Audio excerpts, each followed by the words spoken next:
அன்று நாங்கள் ஆரம்ப காலத்தில் எந்த மாதிரியான அன்புடனும் பாவத்துடனும் பழகணுமோ அதே போன்று கடைசி வரையில் அவர் இருந்ததற்கு முக்கிய காரணம் அவர் அன்பு என்ற ஒரு சொல் மாற்றம்தான். அந்த அன்பு என்பதற்கு அடையாளம் புண்ணியமூர்த்தி என்பதற்கு புண்ணியமூர்த்தி என்பதுதான் உண்மையான ஒரு சொல்லாக அடையாளப்படுத்தக்கூடியதாக இருக்கின்றது என்று நான் கருதுகின்றேன்.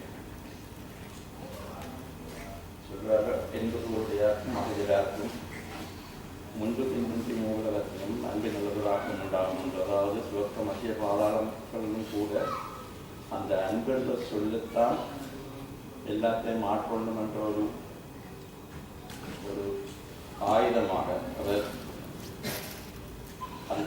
அதை மாத்திரம் அவர் ஆயுதமாக கொண்டு சகலரையும் வெற்றி கண்டவர் அந்த அன்பென்ற வார்த்தையை மாற்றினார்.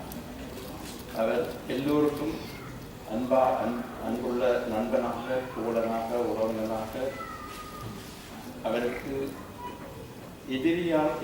எதிரானவர்கள் யாராவது இருப்பார்களா இருந்தால் அது கூட அவரது அன்பு காரணமாகத்தான் இருக்கும். அதைத்தான் சொல்வார்கள், அறத்திற்கே அன்பு சார் என்பர், அழியார் மலத்திற்கு மகளிர் துணை என்று.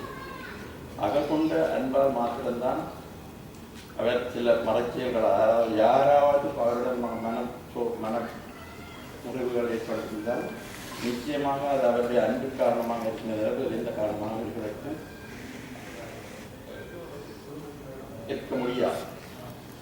அத்துடன் இன்று அவர் பிரிவாசியரும் அவரது துணைவியார் திருமதி புண்ணியமூர்த்தி, மகன் மயூரன், மாஸ்டர் ஜனநாயகி அனைவருக்கும் நமது இடங்கள் தெரிவித்துக் கொண்டு அவருடைய ஆத்மா நிச்சயமாக பரகதி அடைந்திருக்கும், எந்த இடையூறும் இல்லாமல் அவர் நிம்மதியாக இடத்துக்கு சேர்ந்திருப்பதற்கு நாங்கள் கருத்து வணக்கமும் நன்றியும் கொள்கிறோம்.